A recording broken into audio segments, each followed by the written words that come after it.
John Robert F. Kennedy Jr. arriving just moments ago on Capitol Hill. His confirmation hearing is about to get underway.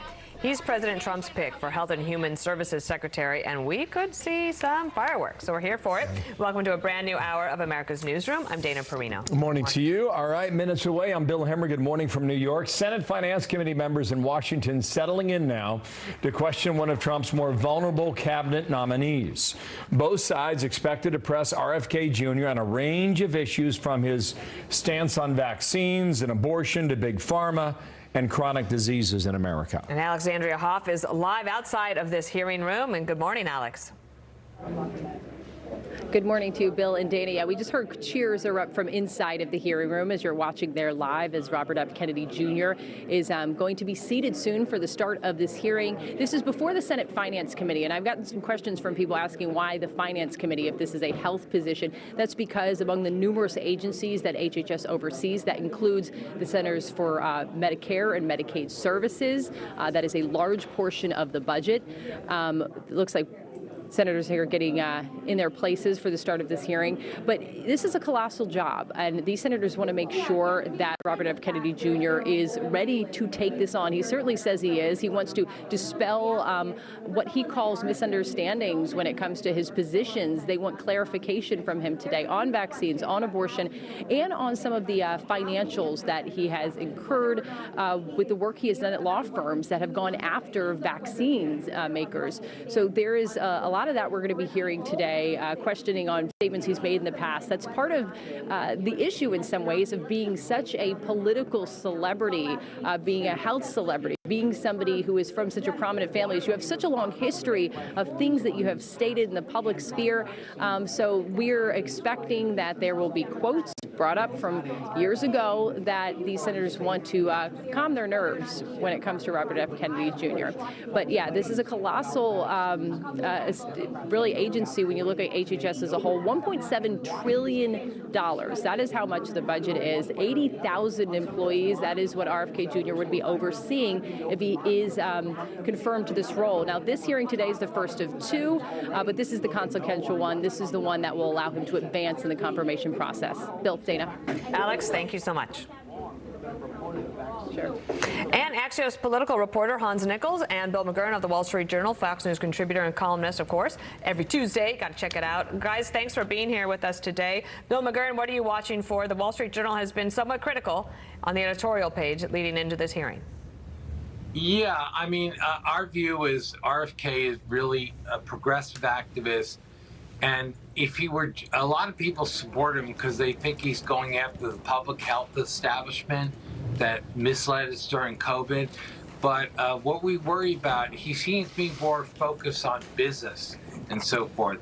And I think that, you know, the logic of that points to like different mandates and directives. Just have an uneasy feeling. You know, even when he was still running last year as a Democrat, you would never think there was any problem with his views in alignment with the Democratic Party. He switched parties, but the views are the same. Hans, I'm going to squeeze you in. One thing he'll say is that President Trump is committed to restoring the American dream. A healthy person has 1,000 dreams. A sick person has only one. Hans, what do you expect? Yeah. I expect fireworks. I expect theater. The key thing I'm looking at is to see how Senator Bill Cassidy, where he comes down. Obviously, there's going to be some blocking and tackling on the Republican side, trying to make this a little bit easier for the nominee, for Mr. Kennedy. At the same time, as Bill was mentioning, there are real conservative concerns about his past statements and his future ambitions. And then on the Democratic side, just look for the theater. There are going to be plenty of opportunities for them to take shots at them, for to dredge up old quotes. This is a dynamic conversation. But to sort of torture a metaphor here, the math is what matters, and that's what we'll be looking for. Thank you, Hans. Thank you, Bill. And stick with us. We are going to listen in to this hearing now. This committee has worked to realign incentives in the prescription drug supply chain, to enhance access in rural communities, to expand the availability of telehealth and improve the broken clinician payment structure. Across these and other issues, I look forward to working with the administration to continue pursuing meaningful reforms that serve the American people more effectively and more efficiently. Too often, patients encounter a healthcare system that is disjointed and is a dysfunctional maze. Complex and bureaucratic chutes and ladders have become the norm. Meanwhile, even as healthcare spending climbs, outcomes across a range of conditions continue to decline. Mr. Kennedy, if confirmed, you will have the opportunity to chart a new and better course for the federal approach to tackling both the drivers and the consequences of our ailing healthcare system. Your commitment to combating chronic conditions that drive healthcare costs will be critical to our success. Prioritizing disease prevention and addressing the factors that fuel conditions such as diabetes, cardiovascular disease, metabolic disease, Alzheimer's disease, COPD, and cancer will save lives, reduce costs, and build a healthier, stronger country. Private sector breakthroughs from groundbreaking cancer medications to curative gene therapies also offer hope. But misguided government initiatives and market volatility risk eroding American leadership in life-saving R&D. Your advocacy for healthcare transparency has the potential to empower consumers across the country, promoting competition to enhance quality while cutting excessive spending for patients and for taxpayers. Today's hearing will provide a forum to hear more about your vision, particularly for the federal programs under this committee's jurisdiction. Mr. Kennedy, you represent a voice for an inspiring coalition of Americans who are deeply committed to improving the health and well-being of our nation. Regardless of political party, everyone in this room shares a common recognition that our current system has fallen short, as well as a common desire to make our country healthier. I look forward to today's conversation as well as your testimony, Mr. Kennedy. And now I recognize Senator Wyden for his opening remarks. Thank you very much, Mr. Chairman. The question before the Finance Committee this morning is whether Robert F. Kennedy should be trusted with the health and well-being of the American people. Committee staff have examined thousands of pages of statements, books, and podcast transcripts in a review of his record. The receipts show that Mr. Kennedy has embraced conspiracy theories, quacks, charlatans, especially when it comes to the safety and efficacy of vaccines. He has made it his life's work to sow doubt and discourage parents from getting their kids life-saving vaccines. It has been lucrative for him and put him on the verge of immense power. This is the profile of someone who chases money and influence wherever they lead, even if that may mean the tragic deaths of children and other vulnerable people. Now, Mr. Kennedy is fond of saying he's not making recommendations about whether parents should vaccinate their children. He's just asking questions and giving people choices. It's a slippery tactic to dodge any real responsibility for his words and actions. And it is, in my view, absurd coming from somebody who's trying to win confirmation for a job that is entirely about making recommendations. These recommendations are going to have life or death consequences for the American people. Mr. Kennedy, if you are confirmed, your recommendations determine which vaccines senior citizens get for free through Medicare. Your recommendation will determine which vaccines are given to millions of kids. Peddling these anti-vaccine conspiracy theories as our chief health officer is going to endanger the lives of kids and seniors across the nation. Just look at what happened when Mr. Kennedy inserted himself into an anti-vaccination crisis in the island nation of Samoa. He traveled there himself to push his views and pour fuel on the fire of a measles outbreak that began due to low vaccination rates. In the end, 83 Samoans died, mostly kids, from a disease that is easily preventable. Americans cannot afford to import this experiment to our great nation. On other healthcare matters, from abortion to universal healthcare, Mr. Kennedy has changed his views so often it is nearly impossible to know where he stands on so many of the basic issues that impact Americans' daily lives. In a gobsmacking statement of irresponsibility, in November 2023, Mr. Kennedy said that he wanted to pause infectious disease research for 8 years. Mr. Kennedy has indicated he's open to restricting access to the abortion medication mifepristone, which remains a primary target of the Republican crusade against reproductive freedom. I took this on back in 1990 when I chaired the first congressional hearing on the topic. The science was clear then. It's even clearer today. Mifepristone is safe. The only reason it's under question in 2025 is because people with a political agenda have been out lying about it. Women deserve to know if Mr. Kennedy will abuse his power as our country's chief health officer to essentially implement a national abortion ban by restricting access to the safe and legal medication. Meanwhile, as the Trump budget office threw the Medicaid program into chaos yesterday, Republicans in Congress are proposing deep cuts to the program that will rip away health care from millions of Americans who count on this vital lifeline. Cuts to Medicaid of this magnitude are going to jack up the cost of health insurance. It'll shutter nursing homes and rural hospitals, deprive seniors and Americans with disabilities of home-based care. That approach amounts to handing over our nation's health system to for-profit insurance companies who've made a fortune delaying and denying care.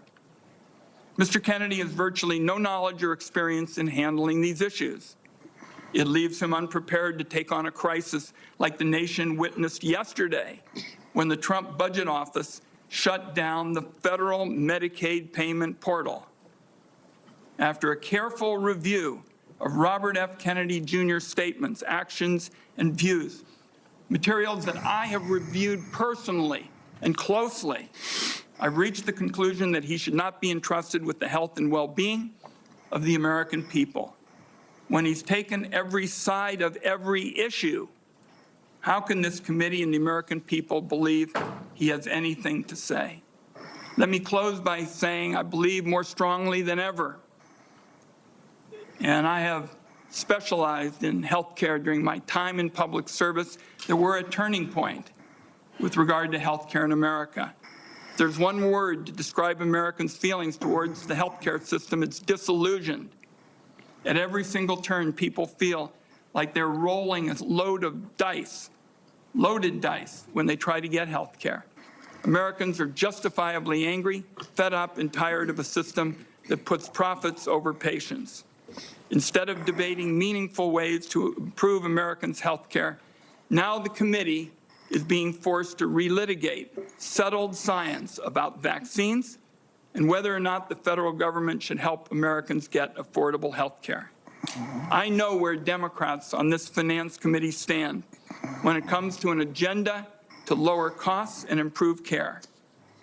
I must say, I cannot say the same about the nominee sitting in front of me. And let me acknowledge, finally, Mr. Chairman, Terry Mills from Portland, Oregon, who is here to represent Nurses for America, and I'd like to enter a statement from her organization into the record at this time. Thank you, Mr. Chairman. Without objection. Thank you, Ranking Member Wyden.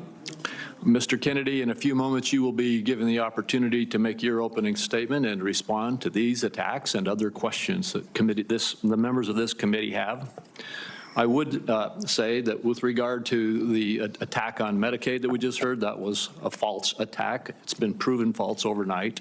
The Medicaid portal is operating efficiently today and was never intended to be shut down. Would gentleman yield, since he's mentioned my name, there was a significant amount of time yesterday where there was bedlam across the country over the status of the Medicaid portals. I hope it's being corrected, but there were problems all through the day. There certainly were attacks yesterday. The problem has been clarified, and the Medicaid portal is fully operational as we speak. Mr. Kennedy, before I turn the time over to you to share your opening statement, I would like to give you a brief introduction. The son of Senator Robert F. Kennedy and nephew of President John F. Kennedy, Robert Kennedy Jr. has been an advocate for consumers since 1985. After graduating from Harvard University, Mr. Kennedy studied at the London School of Economics and received his law degree from the University of Virginia Law School and a master's degree in environmental law from Pace University. He has founded 2 advocacy groups and has spent the last 40 years working to restore and protect children's health. He was a former independent candidate in the 2024 presidential election, and President Trump nominated him this year to be in November of 2024 to be the HHS secretary. In announcing his nomination, President Trump stated, "Mr. Kennedy will restore these agencies to the traditions of gold standard scientific research and beacons of transparency and end the chronic disease epidemic and make America great and healthy again."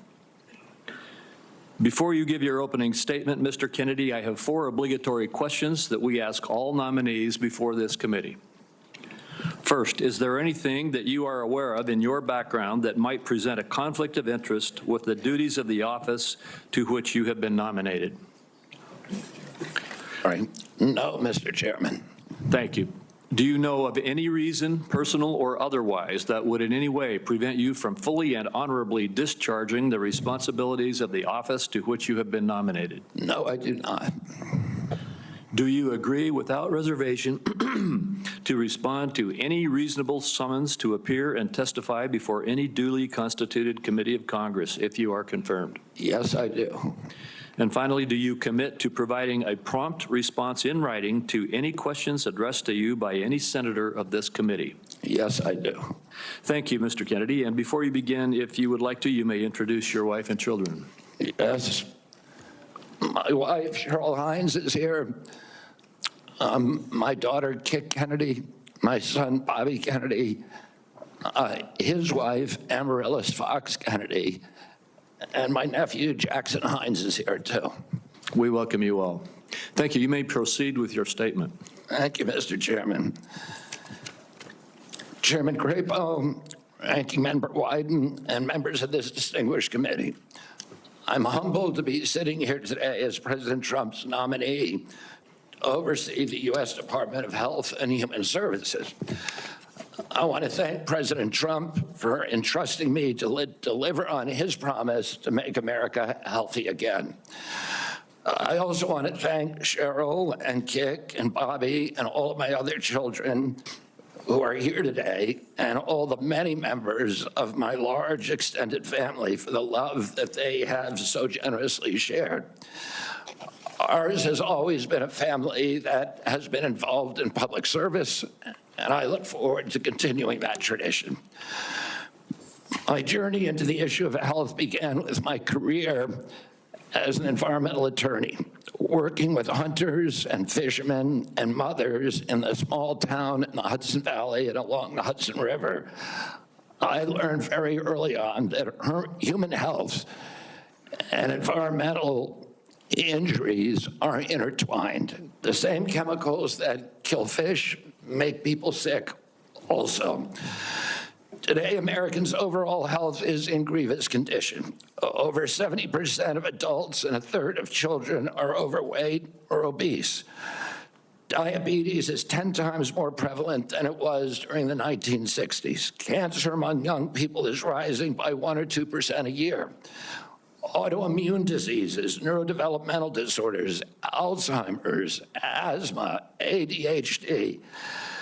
Depression, addiction, and a host of other physical and mental health conditions are all on the rise, some of them exponentially. The United States has worse health than any other developed nation, yet we spend more on health care, at least double, and in some cases triple, as other countries. Last year, we spent $4.8 trillion, not counting the indirect costs of missed work. That's almost a fifth of GDP. It's tantamount to a 20% tax on the entire economy. No wonder America has trouble competing with countries that pay a third of what we do for health and have better outcomes and a healthier workforce. But I don't want to make this too much about money. It's the human tragedy that moves us to care. President Trump has promised to restore America's global strength and to restore the American dream, but he understands we can't be a strong nation when our people are so sick. A healthy person has 1,000 dreams. A sick person has only one. Today, over half of our countrymen and women are chronically ill. When I met with President Trump last summer, I discovered that he is more than just concern for this tragic situation, but genuine care. President Trump is committed to restoring the American dream, and 77 million Americans delivered a mandate to him to do just that, due in part to the embrace and elevation of the Make America Healthy Again movement. This movement, led largely by Maha moms from every state, and you can see many of them behind us today, and in the hallways and in the lobbies, is one of the most transcendent and powerful movements I've ever seen. I promise President Trump that if confirmed, I will do everything in my power to put the health of Americans back on track. And I've been greatly heartened to discover a deep level of care among members of this committee, too, both Democrats and Republicans. I came away from our conversations confident that we can put aside our divisions for the sake of a healthier America. For a long time, the nation has been locked in a divisive healthcare debate about who pays. Well, when healthcare costs reach 20%, there are no good options, only bad ones. Shifting the burden around between government and corporations and insurers and providers and families is like rearranging deck chairs on the Titanic. Our country will sink beneath a sea of desperation and debt if we don't change the course and ask why are healthcare costs so high in the first place. The obvious answer is chronic disease. The CDC says 90% of healthcare spending goes toward managing chronic disease, which hits lower-income Americans the hardest. The president's pledge is not to make some Americans healthy again, but to make all of our people healthy again. There is no single culprit in chronic disease. Much as I have criticized certain industries and agencies, President Trump and I understand that most of their scientists and experts genuinely care about American health. Therefore, we will bring together all stakeholders in pursuit of this unifying goal. Before I conclude, I want to make sure the committee is clear about a few things. News reports have claimed that I'm anti-vaccine or anti-industry. I am neither.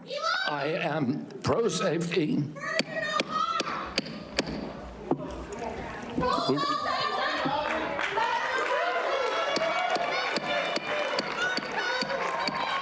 We'll have order. Please proceed, Mr. Kennedy.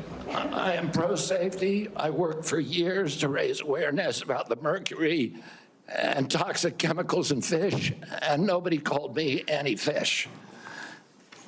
And I believe that that vaccines play a critical role in healthcare. All of my kids are vaccinated. I've written many books on vaccines. My first book in 2014, the first line of it is, I am not anti-vaccine, and the last line is, I am not anti-vaccine. Nor am I the enemy of food producers. American farms are the bedrock of our culture, of our politics, of our national security. I was a 4-H kid, and I spent my summer working on ranches. I want to work with our farmers. I want to work with our farmers and food producers to remove burdensome regulations and unleash American ingenuity. MAHA simply cannot succeed without a partnership, a full partnership of American farmers. In my advocacy, I've often disturbed the status quo by asking uncomfortable questions. Well, I'm not going to apologize for that. We have massive health problems in this country that we must face honestly. And the first thing I've done every morning for the past 20 years is to get on my knees and pray to God that he would put me in a position to end the chronic disease epidemic and to help America's children. That's why I'm so grateful to President Trump for the opportunity to sit before you today and seek your support and partnership in this endeavor. I will conclude with a promise. The members of this committee, to the President, and to all the tens of millions of parents across America, especially the moms, who have propelled this issue to center stage. Should I be so privileged as to be confirmed, we will make sure our tax dollars support healthy foods. We will scrutinize the chemical additives in our food supply. We will remove financial conflicts of interest from our agencies. We will create an honest, unbiased, gold standard science at HHS, accountable to the President, to Congress, and to the American people. We will reverse the chronic disease epidemic and put the nation back on the road to good health. Thank you. Thank you, Mr. Kennedy.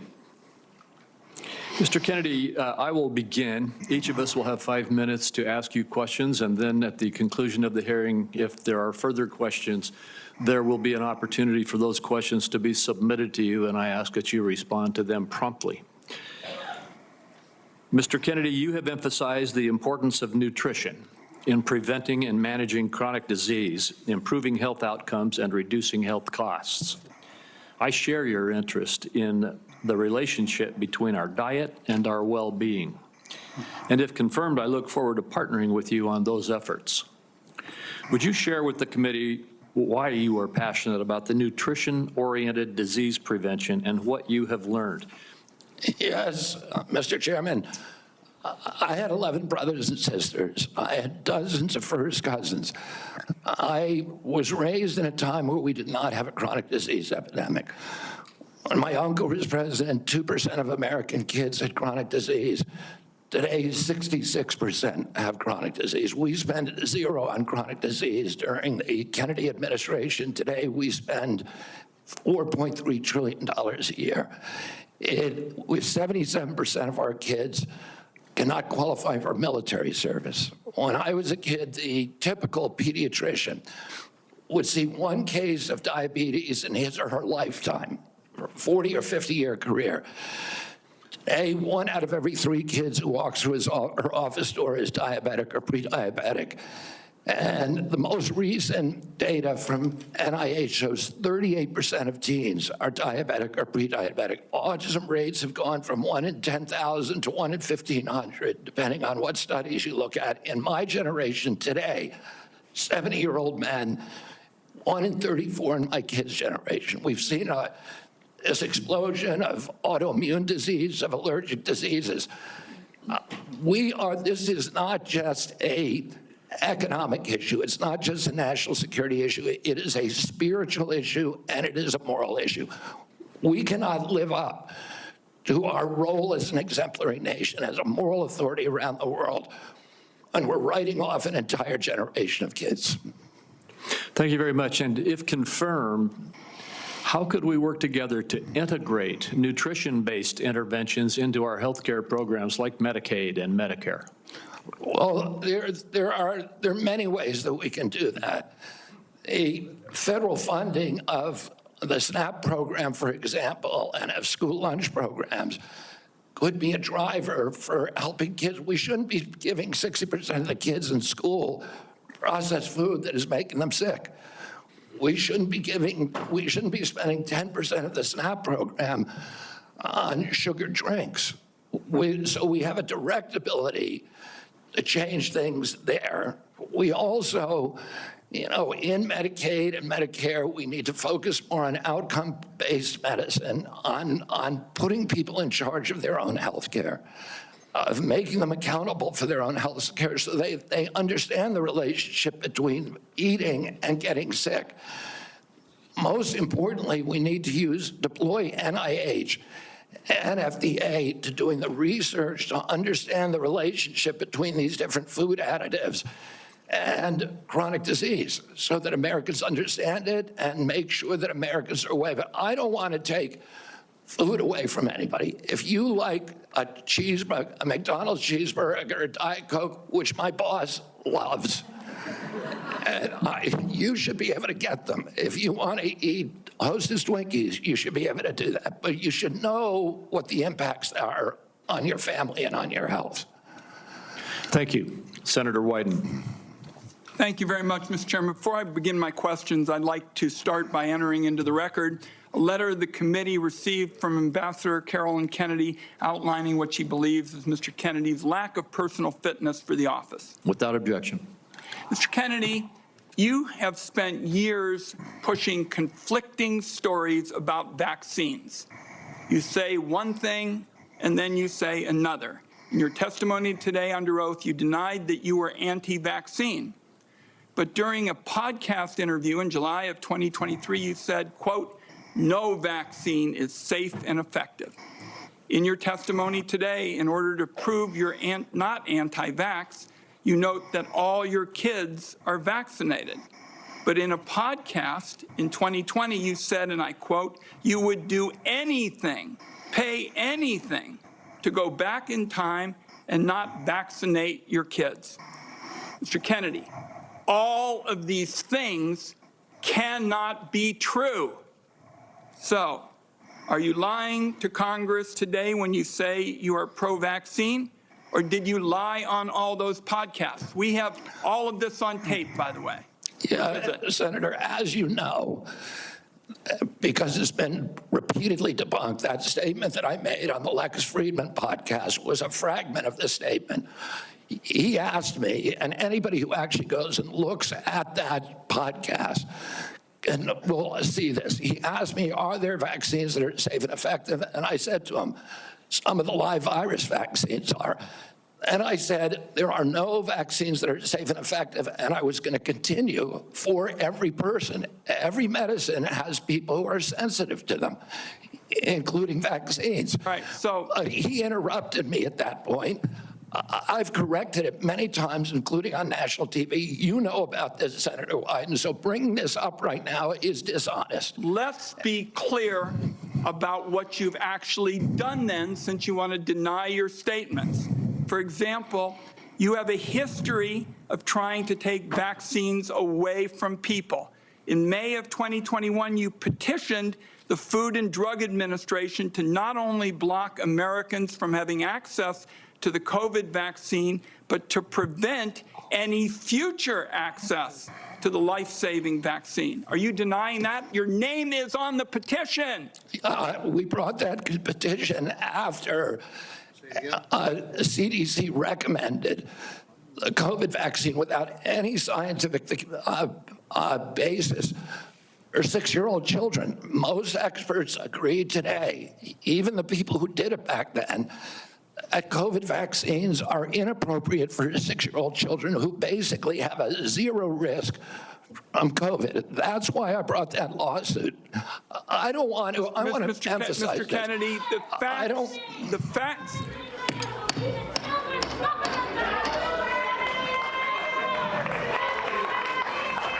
The committee will be in order. And to the audience. Hold on for a second, Mr. Kennedy. To the audience. Comments from the audience are inappropriate and out of order. And if there are any further disruptions, the committee will recess until the police can restore order. Please follow the rules of the committee. Mr. Kennedy, you may proceed. I also want to point out that your recitation of what happened in Samoa is absolutely wrong, and you know it's wrong, and you know it's wrong. We'll get to that in a moment. Right now, we're talking about the petition that you filed to block Americans from having access to the vaccine and to prevent any future access to the vaccine. Those facts are on the record. My third question to you is, you made almost $5 million from book deals, mostly promoting junk science. In 2021, in a book called The Measles Book, you wrote that parents had been, quote, misled into believing that measles is a deadly disease and that measles vaccines are necessary, safe, and effective. The reality is measles are in fact deadly and highly contagious, something that you should have learned after your lies contributed to the deaths of 83 people, most of them children, in a measles outbreak in Samoa. So my question here is, Mr. Kennedy, is measles deadly, yes or no? The death rate from measles historically in this country in 1963, the year before the introduction of the vaccine, was 1 in 10,000. Let me explain what happened in Samoa. In Samoa in 2017 or 2015, there were 2 kids who died following the MMR vaccine. And the vaccination rates in Samoa dropped precipitously from about 63% to the mid-30s, so they've never been very high. And in 2018, 2 more kids died following the MMR vaccine, and the government of Samoa banned the MMR vaccine. I arrived a year later when vaccination rates were already below any previous level. I went there, nothing to do with vaccines. I went there to introduce a medical informatics system that would digitalize records in Samoa and make health delivery much more efficient. I never gave any public statement about vaccines. You cannot find a single Samoan who will say, I didn't get a vaccine because of Bobby Kennedy. I went in June of 2019. The measles outbreak started in August.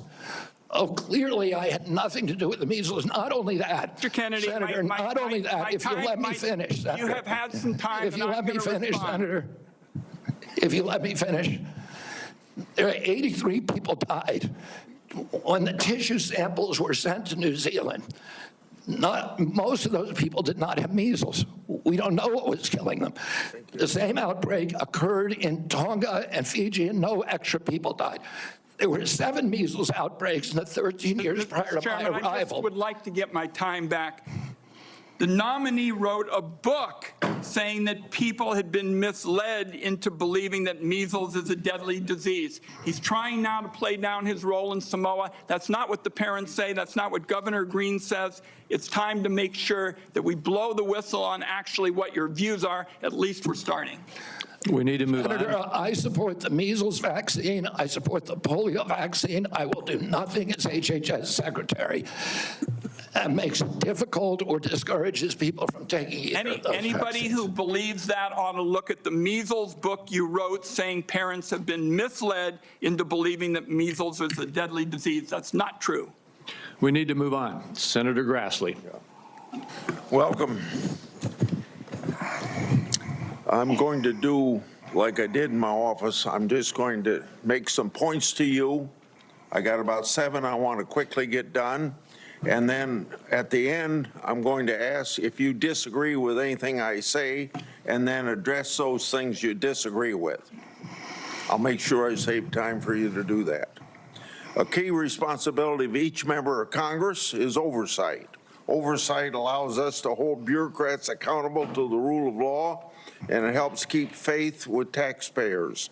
I expect HHS to provide timely and complete responses to congressional oversight. Number 2, PBMs, something you and I discussed in our office. I've been working to hold pharmacy benefit managers accountable in order to lower prescription drug prices. I expect you to work with us to hold PBMs accountable, and that may even asking your support for legislation that's before the Congress. Drug pricing. Senator Durbin and I have for a while been trying to get a bill passed that requires price disclosures on TV ads for prescription drugs. Knowing what something costs before buying it is just common sense. President Trump tried to do this by regulation in his first term. Vice President Vance co-sponsored our bill last Congress. I ask you to support this bill, or if you can do it by regulation, to do it by regulation. On rural health care, the previous administration dragged its feet in opening up slots for rural community hospital demonstration programs. It also ignored concerns from rural pharmacies when implementing changes to Medicare Part D, and ignored rural needs when it comes to distributing physician residency slots. I expect you to prioritize rural Americans' health care needs. On agriculture, in our meeting earlier this month, we talked at length about agriculture. You prefaced the conversation by saying you will not have jurisdiction over these issues. I expect you to leave agricultural practice regulations to the proper agencies, and for the most part, that's USDA and EPA. On dietary guidelines, I've sent letters to the Secretaries of Agriculture at HHS requesting that they provide information regarding conflicts of interest on the Dietary Guideline Advisory Committee to increase transparency. I expect you to provide Congress with confidential financial disclosures from the Advisory Committee before finalizing dietary guidelines, so we know that nobody has a vested interest in it, is having undue influence. Lastly, HHS, Office of Refugee Resettlement Oversight. Last year, I expanded my investigation into HHS's Office of Refugee Resettlement. I wrote 24 contractors and grantees whose job it is to place unaccompanied children with sponsors. In many cases, children have been placed with improper vetted sponsors, placing them at risk of trafficking. The Biden administration's HHS directed these taxpayer-funded contractors and grantees to not respond to my inquiry. This is obstruction by the executive branch. I expect you to produce to me the records and data I've requested and instruct HHS contractors to fully cooperate with my investigation. I also expect HHS to not retaliate against any whistleblowers, including those who identify ORR's failures in vetting sponsors of unaccompanied. You got 45 seconds to respond if you want to. I agree with all of those provisions, Senator. My approach to administration HHS will be radical transparency. If members of this committee or other members of Congress want information, the doors are open. I've spent many years litigating against NIH and its sub-agencies, HHS and its sub-agencies, NIH, CDC, FDA, on FOIA issues, trying to get information that we, the taxpayers, paid for, and oftentimes getting back redacted copies after a year or 2 years of litigation. That should not be the case. And if Congress asks me for information, you will get it immediately. Thank you. Thank you. Senator Cantwell is next, but until she returns, I will move on to down the list, and that would be Senator Cornyn. Mr. Kennedy, welcome to you and your family, and congratulations. I appreciate Senator Grassley raising the issue of the Office of Refugee Resettlement within the auspices of Health and Human Services. I think this may surprise people, but that's actually the responsibility of HHS, the Office of Resettlement Relocation. Under the previous administration, as Senator Grassley alluded, there were roughly 500,000 children, unaccompanied minors, that were placed with sponsors in the interior of the United States. The previous administration took the position that it was not the federal government's responsibility once these children were placed with these sponsors. But the New York Times, in a series of investigative stories, pointed out that tens of thousands of these children, when they tried to follow up and find out how they were doing, whether they were going to school, whether they were being trafficked or abused. There was no answer, and they took the position it was not their responsibility. So I look forward to working with you to find those children and to make sure that they're not being abused. Millions of Americans are experiencing mild to moderate mental health and substance abuse issues, yet many struggle with timely and effective access. Primary care physicians are most likely to be seeing these individuals as opposed to a specialist, and it makes it important that these individuals, primary care physicians, be trained in patient-centered care, which would strengthen the integration of behavioral health care with primary care services. Is this something that you are concerned about, something you'd be willing to work with us on in order to implement? Yes, Senator, and let me just reassure you that President Trump has personally spoken to me about locating those 300,000 children who disappeared over the last 4 years. I don't think anybody has a fully accurate number, but it's hundreds of thousands, I agree. And many of them we know have been sex trafficked and childhood slavery, and it is a blight on America's moral authority, and we need to find those kids. In terms of addiction services and substance abuse services, this is a priority for me. It was a priority for me when I was running for president during my campaign. I was a heroin addict for 14 years. I've been 42 years in recovery. I go to 12-step meetings every day, so I hear the stories every day. And I hear the many stories about denial of, or the barriers to access to care. And we need to improve that. And to answer specifically to your question, I think we can do that through GME, which is a program that is funded by HHS, that is the largest funder for medical school students. And that's one of the things for primary care physicians should understand addiction care. Addicts almost always go through a cycle where there is a moment where they hit periodic bottoms where they're ready to go into treatment. But it's fleeting and it's momentary. And we have that opportunity to save their lives. And then if we miss that little short window, they're off to the races again. I appreciate your answer. Our time is short. Let me get to one more question that I think is very important.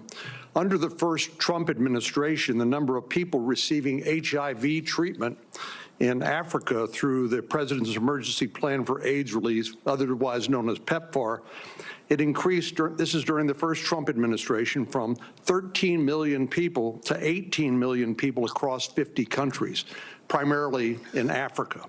Africa has about 1.3 billion people today, or in 2021.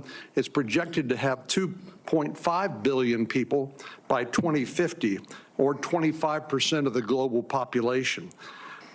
In 2020, PEPFAR reported that 2.8 million babies were born without HIV. That was something that would not have happened but for the PEPFAR program.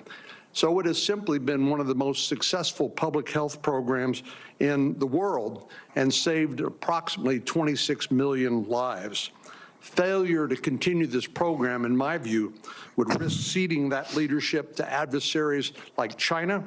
And I'd like to know whether you support the objectives and goals of PEPFAR, and would you work with me and my colleagues to make sure that this program continues to provide life-saving antiviral drugs to people who are most in need? I absolutely support PEPFAR, and I will happily work with you to strengthen the program. Thank you. Senator Bennett. Thank you, Mr. Chairman. Thank you, Mr. Kennedy, for being here this morning. And I think that, Mr. Chairman, we are truly through the looking glass this morning here in the U.S. Senate, and this committee is being asked to fulfill a really important responsibility, which is to decide whether to confirm Mr. Kennedy to one of the most important health care jobs in America. And the reason I think it's so important is for many of the reasons you said in your opening statement, which is that we live in the richest country in the world, and we have some of the worst health outcomes of any industrialized country in the world. We live in the richest country in the world, and we have some of the lowest life expectancy rates of anybody in the industrialized world. I was a school superintendent before I was in this job, Mr. Chairman, and I can tell you that Mr. Kennedy's right, that when I look at the kids in the Denver public schools, if we don't change the way we eat in this country, 40% of them are going to suffer adult diabetes as a result of their diet. These are, and we're, as I said, spending more than any other country in the world, and our families, every single person's constituents in this Senate are facing chronic shortages when it comes to health care. My friend from Texas, Senator Cornyn, has been a champion on mental health care. We have an epidemic, as he knows, across this country in mental health care, partly because of what the massive social media platforms that were sitting behind the President of the United States have inflicted on our children for their profit in the last decade or so. So we have no shortage of challenges to confront, and I even agree with some of the diagnosis of Mr. Kennedy. What is so disturbing to me is that out of 330 million Americans, we're being asked to put somebody in this job who has spent 50 years of his life not honoring the tradition that he talked about at the beginning of this conversation, but peddling in half-truths, peddling in false statements, peddling in theories that, create doubt about whether or not things that we know are safe are unsafe. Not that every vaccine in America is unsafe, not that you can't possibly have an adverse reaction, but that parents and children in my old school district and school districts all over this country would be better off not getting vaccinated than getting vaccinated. Unlike his own children who were vaccinated, unlike the people he invited to his house in Los Angeles for their party who were vaccinated. For everybody else, it's about peddling these half-truths. And he says it with such conviction that you want to believe him. And Mr. Kennedy, I just have there are many, many things in the record, but I hope that you could answer these questions yes or no. I've tried to ask these in a manner that's faithful to what you actually said, because I didn't want to have a debate about whether you actually said them. So I'm asking you yes or no, Mr. Kennedy. Did you say that COVID-19 was a genetically engineered bioweapon that targets black and white people, but spared Ashkenazi Jews and Chinese people? I didn't say it was deliberately targeted. I just quoted an NIH-funded and NIH published study. Did you say that it targets black and white people but spared Ashkenazi Jews? I quoted a study, Your Honor. I quoted an NIH study that showed that. I'll take that as a yes. I have to move on, I have to move on. Did you say that Lyme disease is highly likely a materially engineered bioweapon? I made sure I put in the highly likely. Did you say Lyme disease is a highly likely militarily engineered bioweapon? I probably did say that. Did you say that? And that's what the developer of Lyme I want all of disease our said. colleagues to hear it, Mr. Kennedy. I want them to hear it. You said yes. Did you say that exposure to pesticides causes children to become transgender? No, I never said that. Okay, I have the record that I'll give to the chairman, and he can make his judgment about what you said. Did you write in your book, and it's undeniable, that African AIDS is an entirely different disease from Western AIDS? Yes or no, Mr. Kennedy? I'm not sure if I made that. Okay, I'll give it to the chairman, Mr. Kennedy. And my final question, did you say on a podcast, and I quote, "I wouldn't leave abortion to the states. My belief is we should leave it to the woman. We shouldn't have the government involved, even if it's full term." Did you say that, Mr. Kennedy? Senator, I believe that every abortion is a tragedy. Did you say it, Mr. Kennedy? This believe- matters. It doesn't matter what you come here and say that isn't true, that's not reflective of what you really believe, that you haven't said over decade after decade after decade, because unlike other jobs we're confirming around this place, this is a job where it is life and death for the kids that I used to work for in the Denver public schools and for families all over this country that are suffering from living in the richest country of the world that can't deliver basic health care and basic mental health care to them.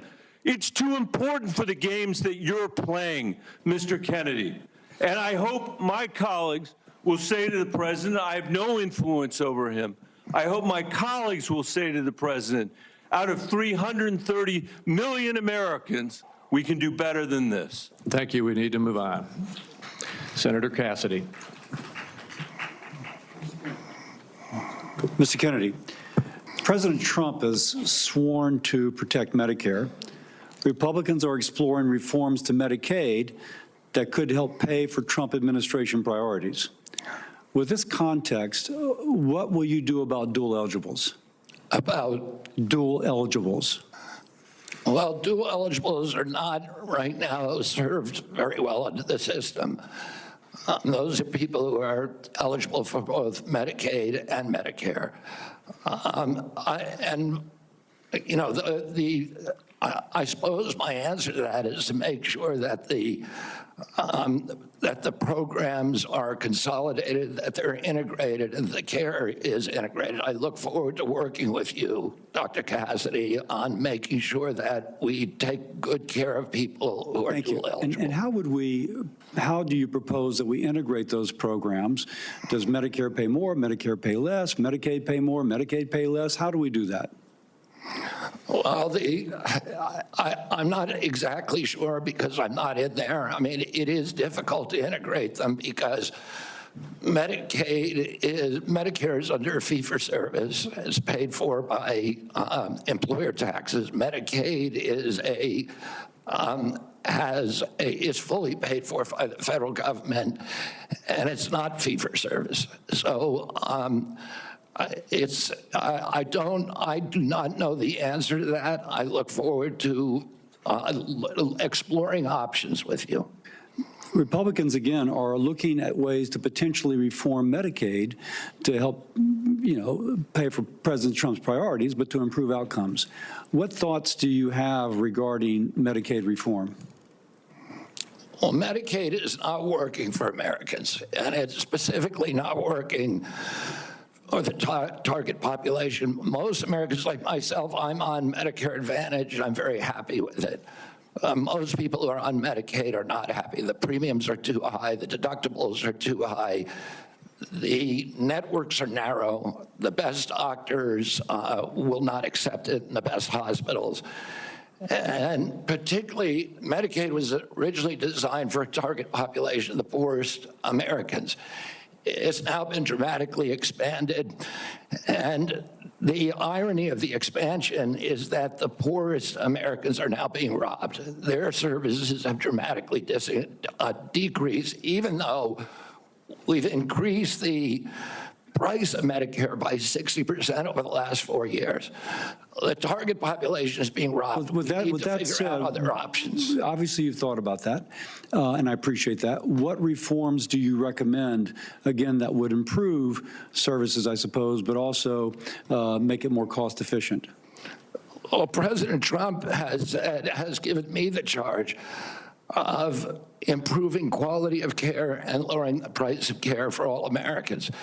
There are many things that we can do. I mean, what we want to, the ultimate outcome, I think, is to increase transparency, to increase accountability, and to transition to a value-based system rather than a fee-based system, so rather than a service-based system. On Medicaid in particular, can you just kind of take those kind of general principles and apply it to the Medicaid program? Listen, I think that there are many, many options with telemedicine, with AI right now. And, you know, there's including direct primary care systems. We're seeing that movement grow across the country. There's one of the largest providers. So going back to Medicaid, though, and speaking of these specific advances, what reforms are you proposing with these ideas vis-a-vis Medicaid? Well, I don't have a broad proposal for dismantling the program. Of course not saying that. I think what we need to do is we need to experiment with pilot programs in each state. We need to keep our eye on the ultimate goal, which is value-based care, which is transparency, accountability, access. And one more thing, going back to Medicare, you mentioned you're an MA. You mentioned earlier the Medicare fee-for-service. Do you have any kind of thoughts as to whether or not patients on fee-for-service should move into MA, or how should we handle that? Whether patients who are on Medicare fee-for-service. And traditional Medicare? Yes. Well, that's their choice right now. Well, I mean, we have, I think, 32 million Americans, or 30 million Americans on Medicare, on traditional Medicare, and then another 34 on Medicare Advantage, roughly half and half. And I think more people would rather be on Medicare Advantage because it offers very good services. But people can't afford it. It's much more expensive. In answer to your first question, there are all kinds of exciting things that we can be doing, including cooperatives, which President Trump has supported, including health savings accounts, which President Trump has supported. But all of these things to make people more accountable for their own health. And so we'd bring the cooperatives and the health savings accounts into Medicare and Medicaid? Exactly. We try to increase those, the use of those, and to direct primary care, to continue to transition into a value-based program that is private. Americans don't, by and large, do not like the Affordable Care Act. People are on it. They don't like Medicaid. They like Medicare. And they like private insurance. We need to listen to what they would prefer to be on private insurance. Most Americans, if they can afford to be, will be on private insurance. We need to figure out ways to improve care, particularly for elderly, for veterans, for the poor in this country. And Medicaid, the current model is not doing that. I would ask, any of the Democrats who are chuckling just now, do you think all that money, the $900 billion that we're sending to Medicaid every year, has made Americans healthy? Do we think it's working for anybody? Are the premiums low enough? We do need to move on. Senator Warner. Well, I got to tell you, for literally hundreds of thousands of Virginians, Medicaid is what prevents them from health crises on a daily and weekly basis.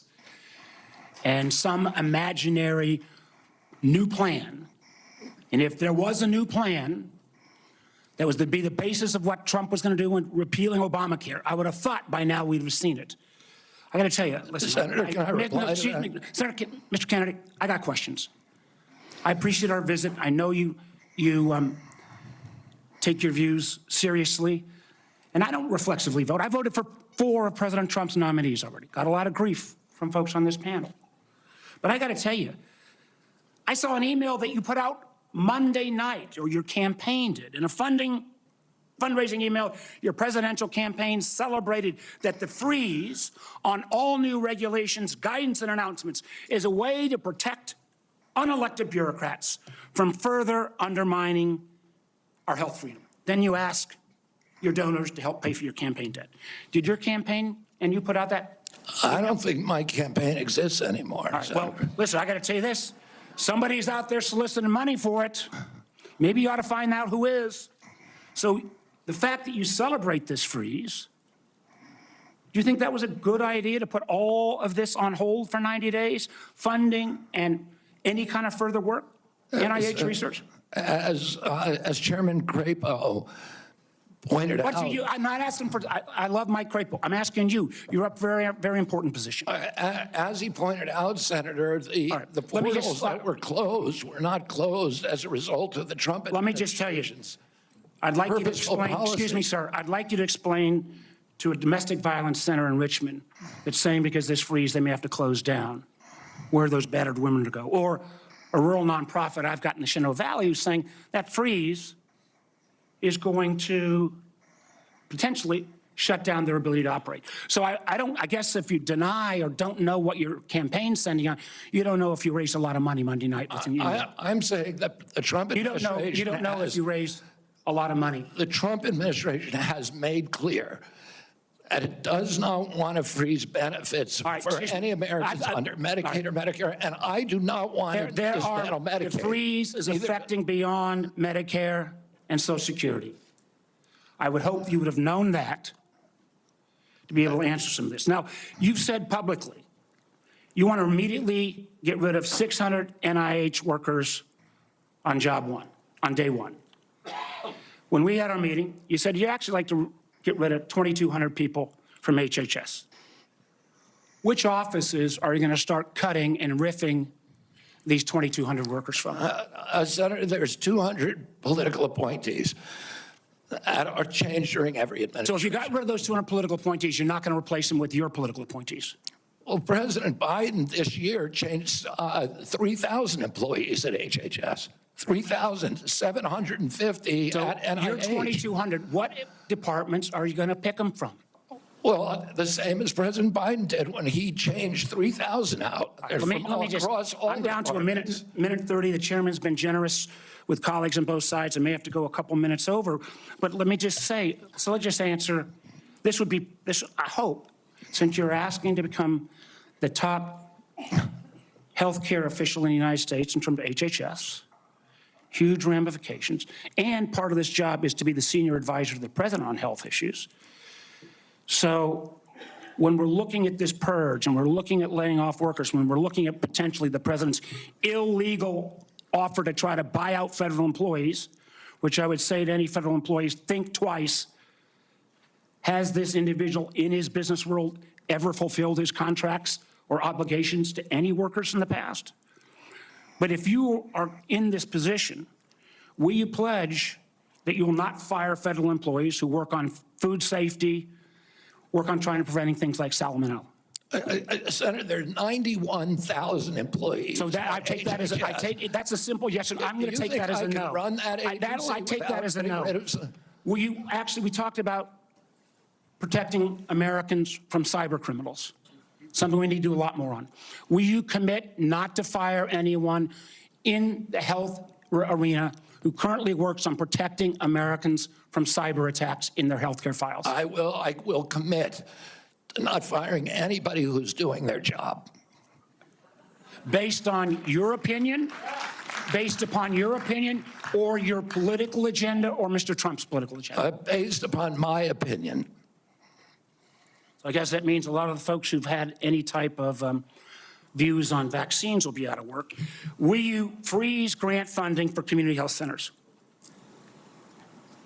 Will you freeze federal funds for community health centers, the way the current administration has done? The White House has made clear that no funds are going to be denied to any American for benefits in any program. Do you know what happens at community health centers? Those are direct. Are you talking about the Indian health centers? No, I'm talking about community health centers across the country. I understand that. I mean, I strongly So you're going to excuse Indian health centers, which is good, but others are not.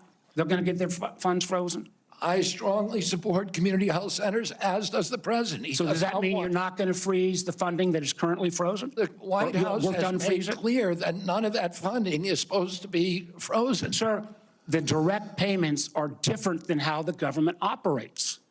We fund the federal government down to community health centers. As a former governor, there's lots and lots of state programs that are related to health care that come from the federal government, they come down to the state, then it goes to local programs. All of those don't directly pay out $1 at a time, but they come from federal funding. They are all even though they keep changing the guidance on a minute-by-minute basis, based upon 9:45 or 10:30 or 10:45, whatever time it is today, those funds are still frozen.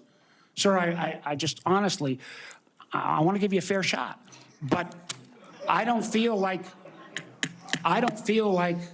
you approach this job with the knowledge and candidly your willingness not to commit. Try to recommend to the president to make sure these funds are unfrozen and that people's lives are at stake is a very disappointing answer. Thank you, Mr. Chairman. Senator Lankford. Mr. Chairman, thank you. Mr. Kennedy, it's good to see you again. We had some great visits in my office. We've done some follow-up calls to be able to go through. You and I have talked about 100 different issues and backgrounds and things.